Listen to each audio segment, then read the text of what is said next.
Yeah, which is why, when you get to Kaepernick and the boycott of football, and some people are mad at the players for playing, it's like, that's why you got to play, because you got 14 kids. Kaepernick and the boycott of football was like, what does that have to do with child support? Meaning that the idea of black people boycotting football, and then people saying, like, why did the players play? Like, screw them. But every black player in the NFL just refused to play, and It's like, no, that ain't going to happen. They need their paychecks. This whole national anthem thing, along with football, is very weird. It's like football players should be playing football. UFC fighters don't have to fucking stand there with their hand over their heart to show allegiance and to show, you're basically asking someone to be domesticated. Right. And you're asking them to follow the rules.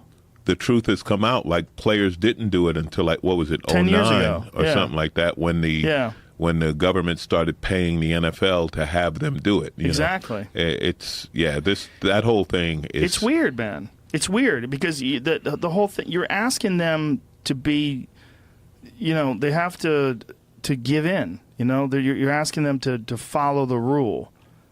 My problem with it, and I called it the misdirection, the protest never had to do with the flag. Right. It was about the cops. protest had to do with cops and the treatment, and it was he just did it at that point because that's a powerful statement to do it at that point, and now the misdirection, the changing of the topic is making it about the flag, and it's like, no, that's not what they were never protesting the flag or veterans or Americans and again, when you get into those rules of the flag, you're not supposed to have the flag on T-shirts or bikinis or hats or a million other things we sell with the flag on it. Like, if you want to talk about respecting the flag, we wouldn't do any of that. You're right. And you summed it up. I mean, it's about control, right? It's the same thing with these freedom of speech marches, like where, it's okay to have freedom of speech as long as you're saying something I agree with. Right.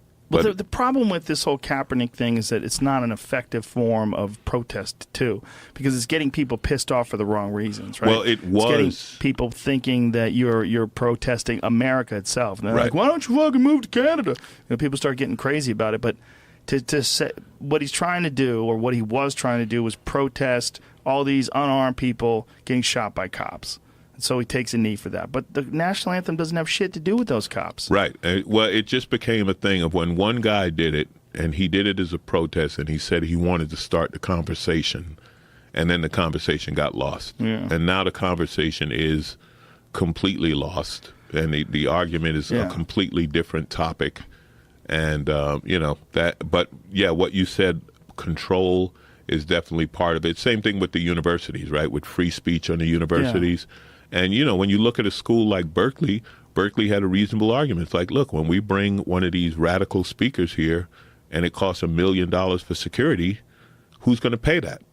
It's like, if you're going to pay it, fine, we'll let you talk. But if nobody's going to pay the $1 million for security, then we can't have these radical speakers here. Well, sort of. The problem with that article is they've had those speakers there forever. And then when they started having these Antifa protests, and they also started supporting these Antifa protests, that's a big issue. Well, they stopped having cops go after the Antifa people, and the Berkeley, the chief of police was literally telling people, or the mayor was telling the police to stand down and let these people protest. And not just protest. They were being very violent and attacking things, and you're setting up a reaction-action event. Right. So if you have something like that where people are breaking windows and lighting things on fire or doing whatever they're doing, you're going to have people that say, fuck those people. We're going to meet there, and we're going to protest the anti-protest people. And then next thing you know, you've got a real issue on your hands. Well, that's the point. That's where we're at now, where everything has to be that big an issue.